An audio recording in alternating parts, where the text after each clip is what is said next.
Welcome to Startuprad.io, your podcast and YouTube blog covering the German startup scene with news, interviews, and live events. Hello and welcome everybody. This is Joe from Startuprad.io, your startup podcast and YouTube blog from Germany. Today I do have another very interesting guest here who is the founder of the Startup of the Month by Frankfurt Forward, September 2020. Congratulations to Ramin. How you doing? Hi, Aaron. I'm doing pretty fine, and you? Doing great, thank you. We did a little bit talking up front, as always, and what was very interesting is your story. So basically, you studied astrophysics, you like to play chess, you like to ride motorcycle, and then you founded a legal tech. How did this happen? What did you do before you founded NAIX Technologies? Yes, sure. Let me go ahead and try to explain it. I started studying physics early on when I was in school, like in high school. I started at around, was 16 and a half, 17 something. So I used to be a so-called Schülerstudent, a pupil student in the University of Frankfurt. And by the end of my school time, so when I was 19, I finished 3 semesters, and my so-called, in Germany we call it Nebenfach, Wahlfach, and that was astrophysics. So I did this early on, and during this time I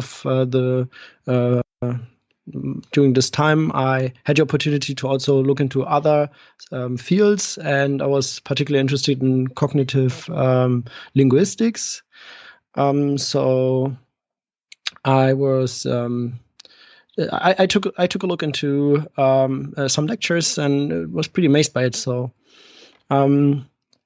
by the study of language, and maybe I should mention that my mother, she used to be a scientist in that field. She studied German and Roman languages, and so I got in touch with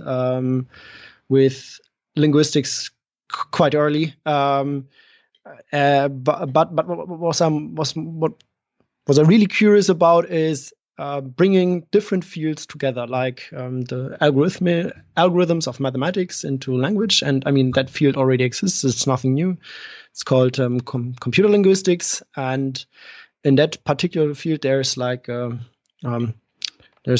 field called natural language processing. It's the analysis of the written language, and by using algorithms from mathematical algorithms or something like that.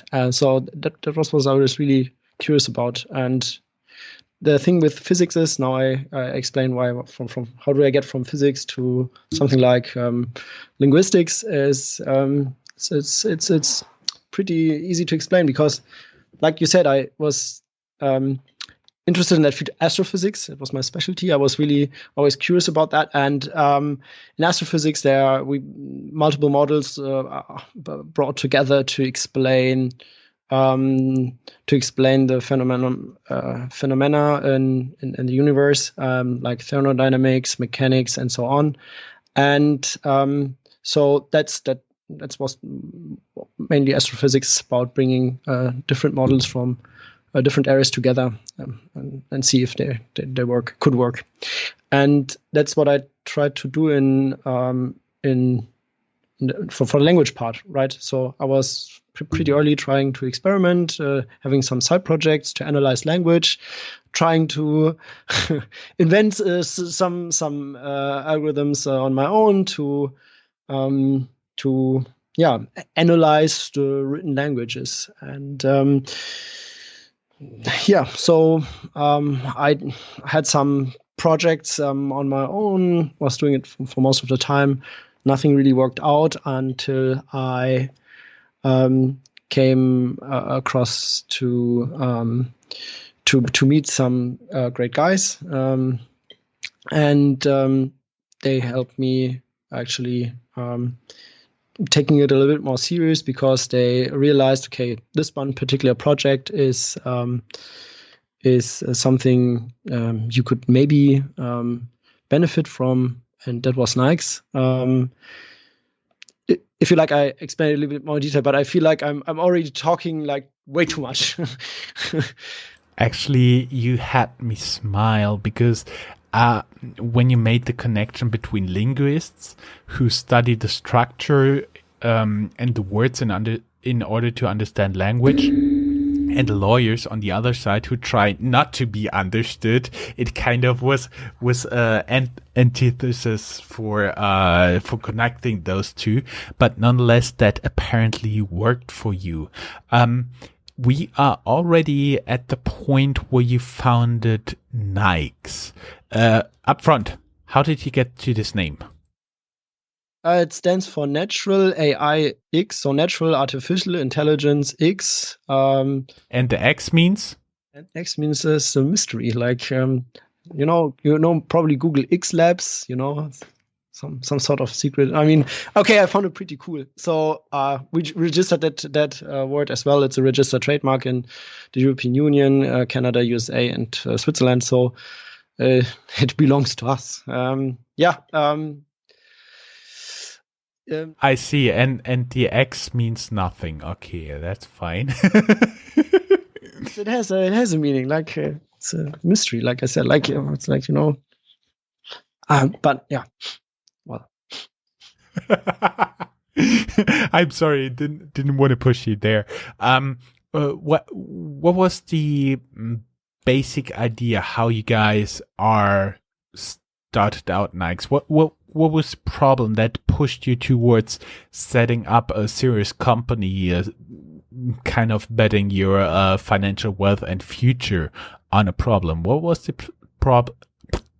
What was this problem, and how did you discover it? So it came from the actual from the actual need.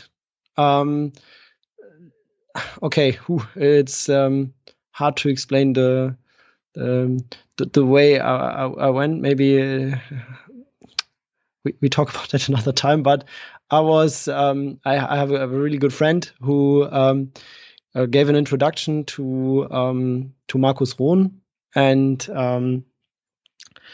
that probably changed the whole game, because Markus is now currently is our advisor at NAIX. He managed to connect me with Karl Olbert, who's invested in NAIX, and Markus. Markus Rohn is who is that guy? He's the managing director of the private investment office of Rothschild Co. Rothschild is they have like two main departments. One is the global advisory part, advising companies in M&A transactions whatsoever, and the other one is asset management, and that's where Markus is working. And he's such a great guy. He was talking to him, showed him what projects I work on, and he said, okay, this one is something that could maybe work out, and he's kind of a mentor, and I somehow made a good enough impression for him that he said, okay, look, I mean, I don't have money, I can't pay him, and but he said, okay, you know what, I'm going to help you to try this out, and I'm going to connect you with a couple of people he knows, and he does know a lot of people, and so he was kind of pushing this in the right direction, going into that legal direction, where the actual need for anonymization and pseudonymization is. And why would you need anonymization and pseudonymization for any document? That's a fairly good question because you don't have the need. I don't have the need. So there is. Let's back off a little bit, but there's someone who has a need for this, right? Yes, that would be yes. There are law firms, consultant companies who are working in the field of mergers and acquisition, M&A, who have to redact documents during that transaction. When you want to sell a company, you have to erase all the personal identifiable information, like names and so on, because we have this data protection here, right? Not only in Germany, but also in Europe. In Germany, it's the DSGVO, Datenschutzgrundverordnung. In Europe, it's the GDPR. And they make it pretty expensive if you don't anonymize your contracts. Or another example, if you want to sell some loan portfolio, okay, you're a bank and you want to sell that maybe it's a non-performing loan, so it's a portfolio of loans that perform quite bad. You want to sell it.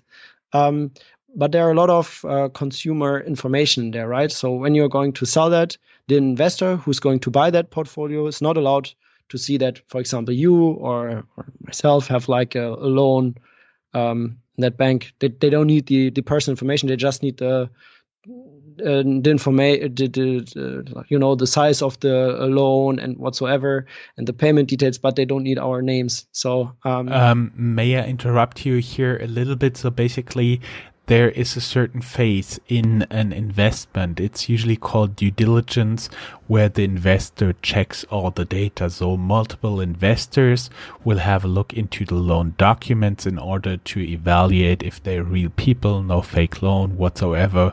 Maybe even by anonymized data gauge the possibility of repayment of this loan. And that's basically the part where they have to see some of the documents, but they cannot see, for example, that I am one of the people whose loan is in there. So in this due diligence phase, they're checking all this data, and that's the point for which you guys are actually providing the anonymization of the documents, right? Exactly. That's one application, one use case. So a pretty good summary. That's part of the due diligence when you prepare the data room and prepare all the documents. There is this part where you have to anonymize one. Another application which is pretty cool, is okay, for us it's cool.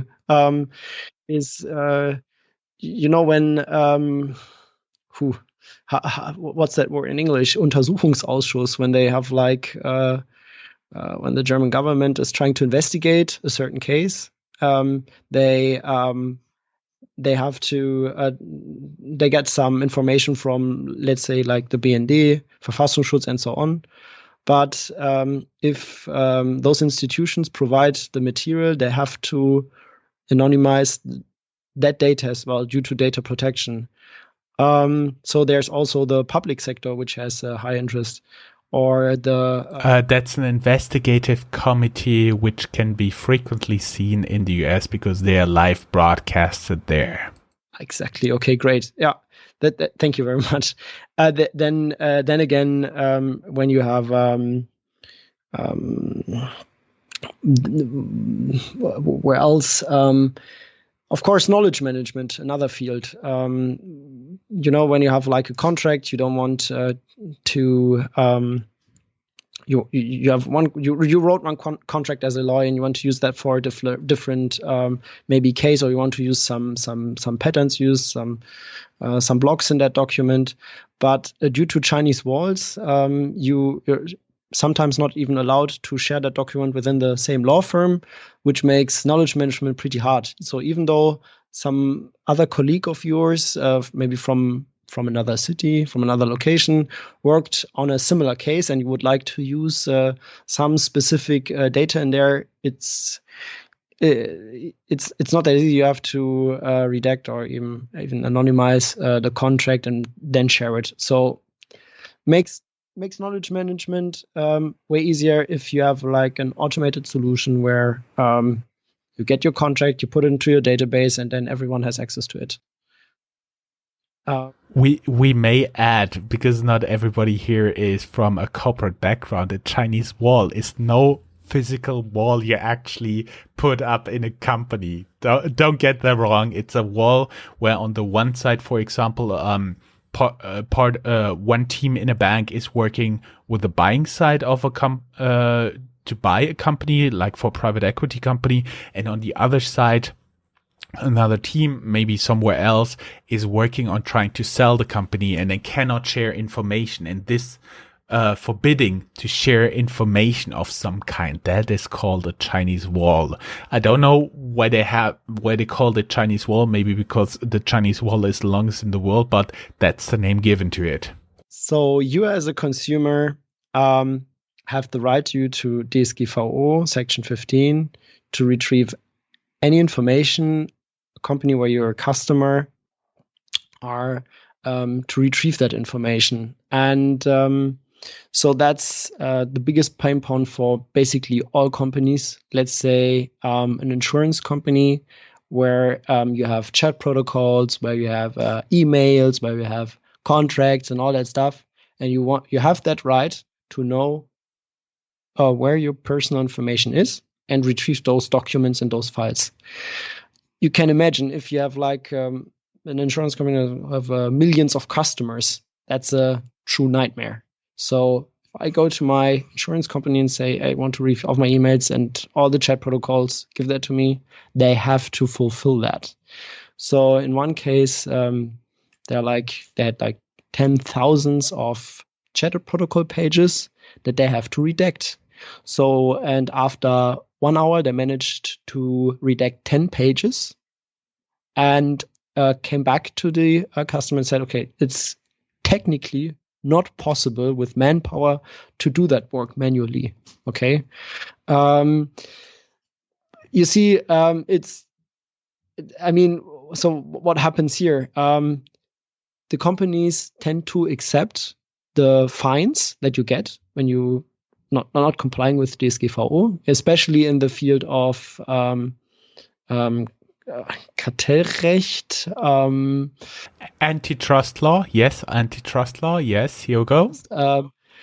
Then the companies tend to say, okay, come on, we accept the fines because the fines aren't as high as the manual work we have to put in, right, to anonymize the data, which is kind of not how things should work, right? There should be the possibility, but until now, there's not. Now we're here. So law firms and consultant companies could use our tool to tackle that challenge in a technical way and benefit out of it. So on the one hand, their client on one side is happy because he doesn't have to pay the fines. Our client is happy because he has another option to generate revenues, and we are happy because we get a small cut from each page that is analyzed. One question from my professional background. So basically, when you're working with tools, software within a bank, you cannot say, oh, they'll work. We just put it live. Basically, you have to test it.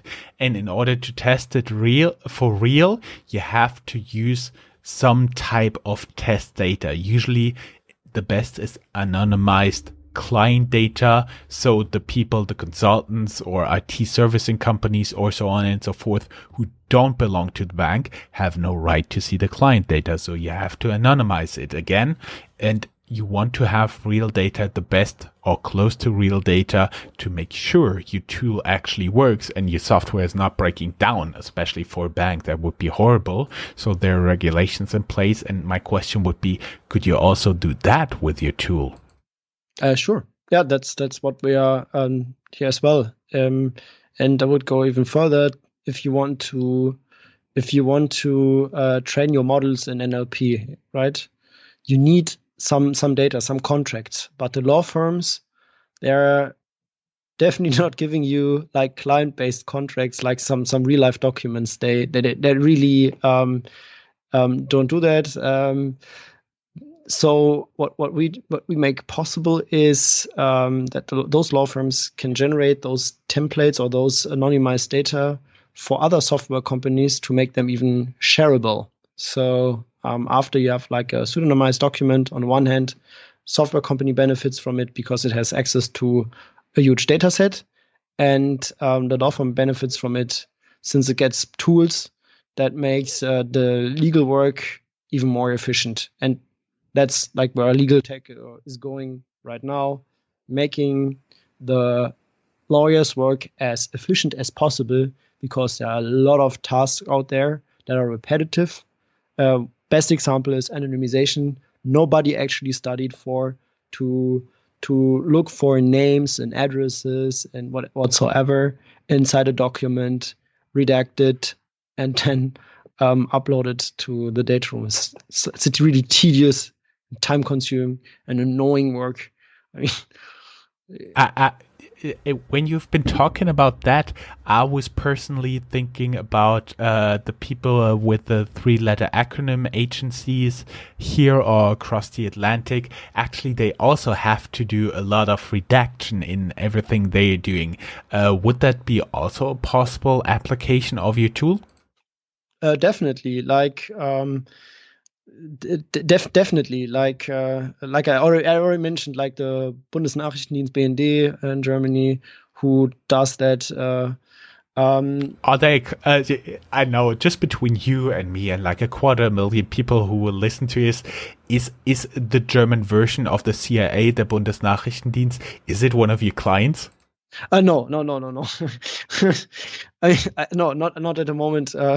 I mean, I did had a great talk with Brigitte Zypris. She tried to do some introduction to the Ministry of Justice and the Ministry of the Innenministerium. The Interior Secretary or Ministry of the Interior. But as you can imagine, it's really hard to get through. It's really, even though you have some contacts, it's simply not enough. Once again, it takes a lot of time if you want to make business with some governmental institutions. You need a lot of time, and we haven't focused too much on them because time is something that you actually don't have as a startup. But to answer, to go back to your further question, of course, I mean, look at Andreas Scheuer's report. You heard about the Maut situation, the car fee that he wanted to enforce, and he didn't succeed, and he had to publish his report on his contracts between CTS Eventim, the German government, and the other party that was involved. And you can look up that report. That's online. It's a redacted one. Just this one report is like 2,500 pages. So there must have been someone, or even multiple people in that ministry, who actually went through a 2,500 page document and had to redact the names and the personal identifiable information. I mean, wow. Okay. Can you just imagine? Your purpose of life is redacting, of even a small period of time, is redacting pages. This is like the most tedious and painful work I probably did myself. We may give a little bit background. There was like in Germany, they tried to put tolls on all the roads for private cars in Germany. Basically, for all the trucks, they have to pay tolls using German roads, and they want to have it for private cars as well. And that was there was a no-go due to European law, because the Germans would get preferred treatment, but nonetheless, the person in charge signed already some contracts, and there was a investigative committee. And again, that's where you guys came in, maybe, or could have come in. Yeah, could have. We didn't handle that case. I mean, but it was just an example for even the public sector where there could be technically interest, and yeah. very interesting. Now I do believe we understand a little bit what you guys doing. I personally don't understand how you get from astrophysics to redacting documents, but that's a completely different topic. For me, since you're a Startup of the Month Frankfurt Forward, I would be interested, especially if since you are a Frankfurt guy, you were raised in Frankfurt and you studied in Frankfurt and Cologne, and part of your company is in Cologne, part of your company is in Frankfurt. What means Frankfurt for you? Oh, it's my home city. Would you mind if I just elaborate the first question, because I'm sorry I didn't answer that in fully. I will come back to that question. What Frankfurt means to me, it's a personal one. From astrophysics to legal, I forgot the missing link. I used to work for a law firm as a working student. So back then, when I studied physics, I needed to do any job to pay rent and stuff. And I'm sorry, to answer your question. I didn't explain the missing link between legal and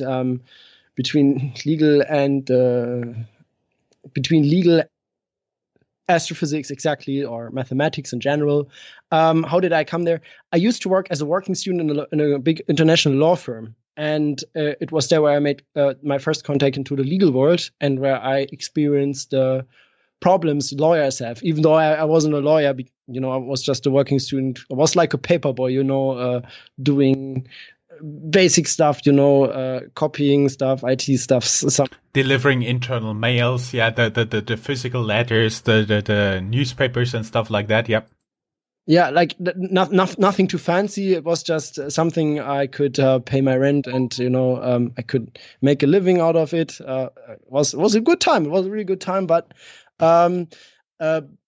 this is where I made my first contact into the legal world, and I talked to your lawyers, and I talked about their pains, and I talked to people about my projects that I have, that I was doing on my own, like as in my free time, as for fun, doing this natural language processing stuff over there, and what is possible with that technology, what you could do. And so the things evolved, and that's maybe the missing link between physics and on one hand, and the legal world on the other hand, which is quite important to understand. But yeah, so and then again, timing was a big factor. I told you about my friend who made an introduction to my friend that now he's my advisor and friend at Rothschild Co, and he is all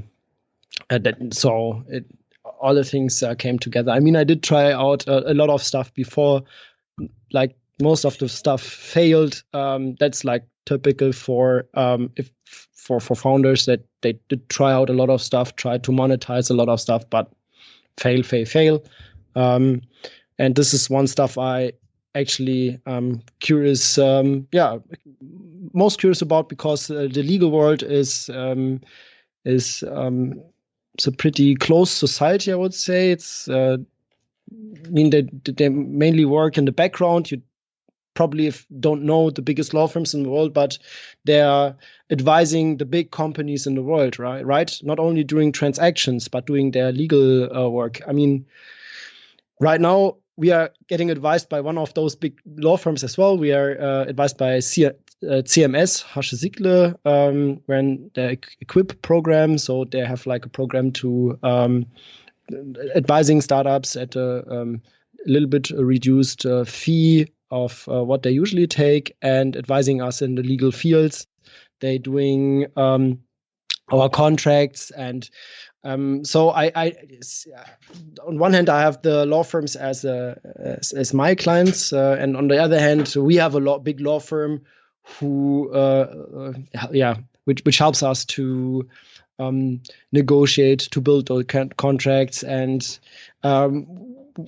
we as a client on our side then get a feeling what is most important in the legal world. And it's not that writing a contract is the most crucial part, but the actual advisory part, the legal advisory, so the strategic advisory, their experiences with different cases in the different fields, regarding IT, regarding IP regarding whatsoever.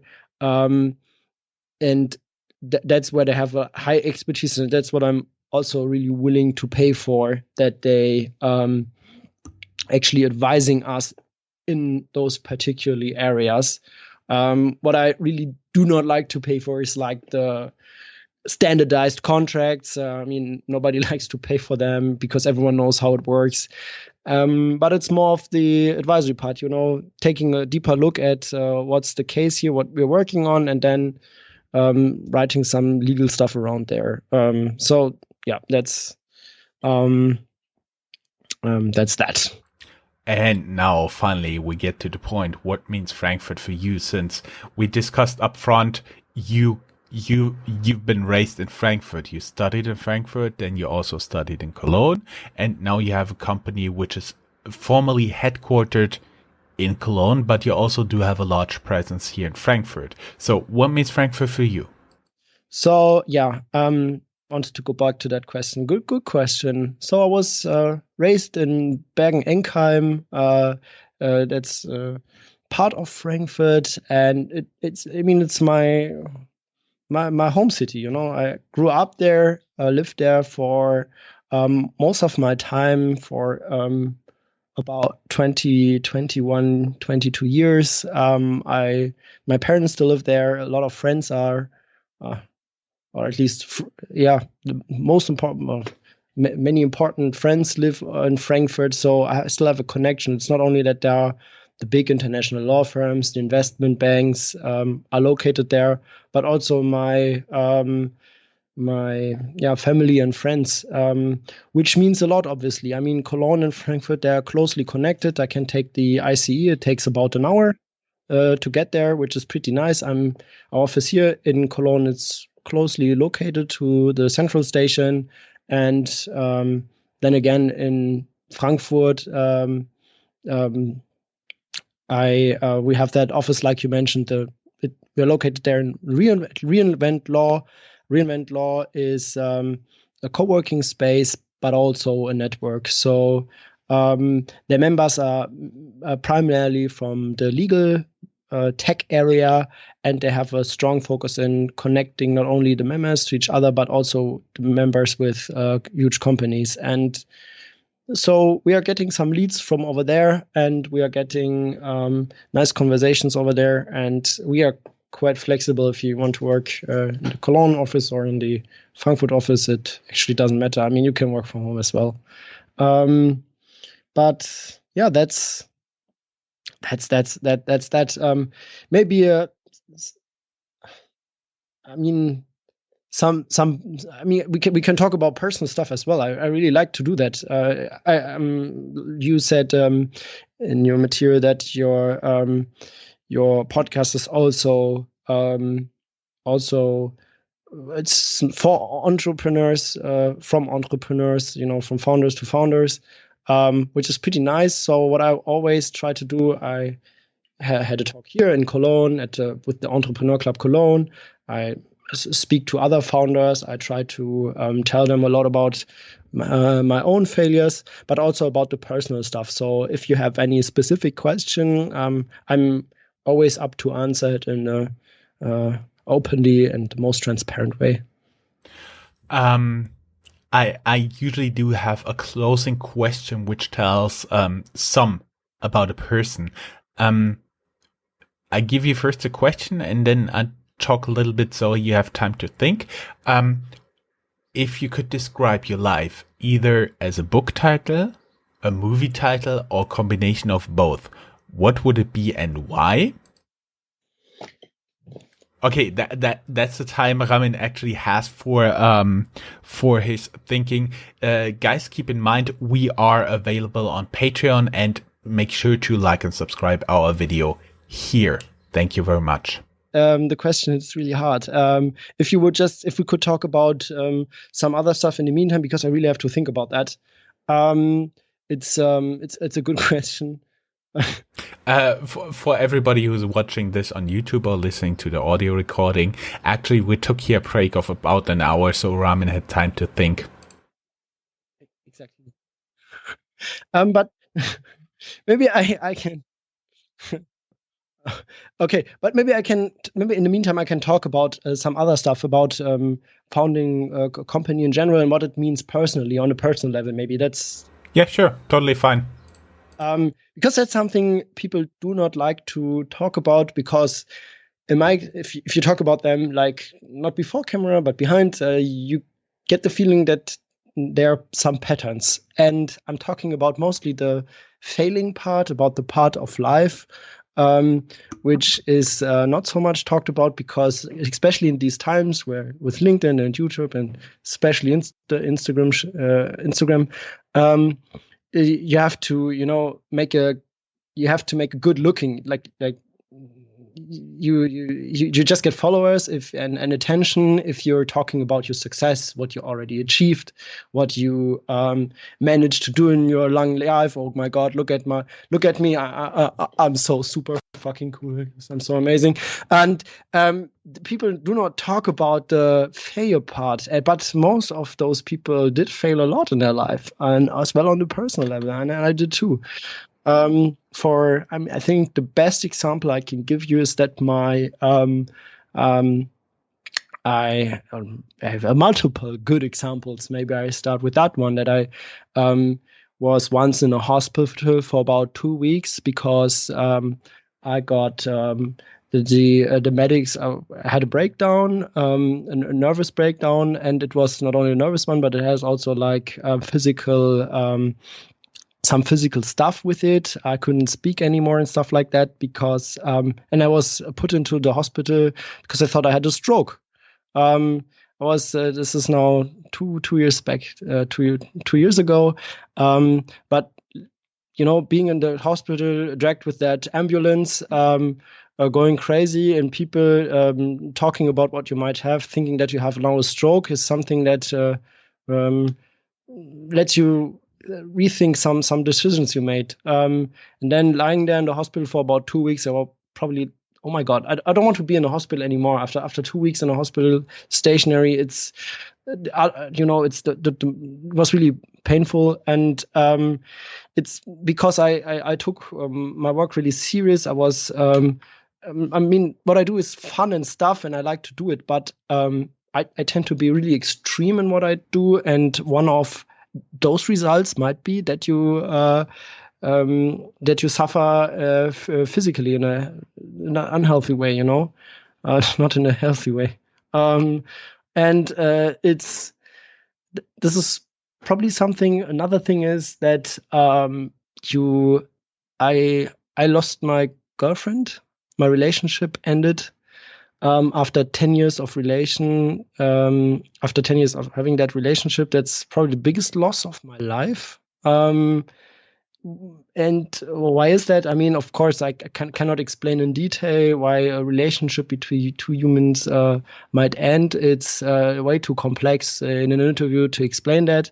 But of course, one main reason is that if you're founding a company, you're so focused on that work that you forget about other stuff. You prioritize differently. And even though I loved my girlfriend back then, pretty much I always needed to go forward and do my working stuff. So I didn't take care about the relationship itself. I didn't take care about me and the relationship. So I was bringing a lot of anger, a lot of stress, a lot of stuff into that relationship, which even after 10 years, you think you become immortal. You don't ever think about that it might end. You have, I'm 29 years old, so we came together when I was 19. I met her 2 years ago, so she was 15, I was 17 when we met. She is the love of my life, and I lost her because one of the reasons is that I had different priorities due to the founding, and which hits pretty hard if you think about it. I mean, I can talk about the stuff openly. It's not like that. It's consequently always, if you found a company, that's one of the consequences you have to be afraid of, like being in the hospital, using your girlfriend, struggling financially. That's definitely not the case. Okay, there are success stories out there. people, most of the people, or some people doing quite fine when they found a company. They don't have to feel that, but that's one thing how it could end. And maybe I'm on the spectrum on the extreme side. Like I lost a lot of stuff. I lost friends as well. I lost biggest loss my girlfriend, obviously. But it's something that could happen. And so you have to, even though you're excited about what you do, and even though it's really stressful, and I had existential crisis, I had anxiety, I had anxiety issues and all that stuff. I brought all that stuff into that relationship, which is not good, and into other relationships as well, friendships and so on. So even though it might look like on one hand that what I do is quite cool and amazing and maybe even successful in it, it's just one side of the medal. Most people just show the first place that they achieved an award and not the blood that is behind, because it's unpleasant. It's nothing too fancy, right? It's nothing you like to talk. Most people don't like to talk about it. I like to talk about it because I want to prepare people. I'm not, like I said, I don't want to scare people. That's actually not what I want to do. But it's not always as it's nice and easy as it looks like. And since I heard a lot of other founders listening to their talks about all that bullshitting they're doing, about all that they're so excited about what to do that they just talk about the success, and they don't talk about the fails, as particularly the mischoices they made when they went into another contract with some contractor, about their personal life, about anything, which gives like a pretty bad, you get a false impression of what founding means. Like I said, most people I met, and I talk like most other entrepreneurs I meet and talk about, they have not the exact same experience as I did, but something similar. And that's what I always, if you have any question there, feel free to ask. No question, but it's always an interesting perspective because, as I say, many people get the impression founding is, I say, one day I start a company, next day I start a company, and 1 year later I'm a millionaire. It's not that easy. Yeah, I mean that's maybe too obvious, but even just surviving, founding a company and surviving is probably the one of the hardest things you could do. It's not about the money. It's about paying everyone around. I have people that work together with me, and they don't live with the love I give them to you. Okay, and they, oh my god. Just imagine, to wrap it all up, just imagine you could be for 1 week the CEO of any company in the world. Which one would you choose and why? Which one would I choose? To be the CEO of one? Oh, wow. Good question. Never thought about that. From another company, okay? Now I'm thinking, okay, what would it be curious to be one of the bigger companies, a tech company? I mean, like the simple questions like Amazon, Google, and Facebook. Okay, I'm not quite sure if I would like to be a CEO of that company even for a day. That's like way too short. I don't have the insight to actually do some stuff over there for a day. But okay, I'm actually fancy about DeepMind. DeepMind is now integrated into Google. If that counts as a separate company, that's nice. Then I like the X Labs of Google, which are pretty amazing as well. Yes, of course, DeepMind counts as a separate entity. Therefore, thank you very much. It was just a pleasure talking to you. Thank you. Very interesting interview, and I do believe we'll make a teaser with all your laughters and my laughters in between, because we had a lot of fun here in this interview. Thank you very much, and bye-bye. Thank you very much, Jon, for the interview. Thank you for watching.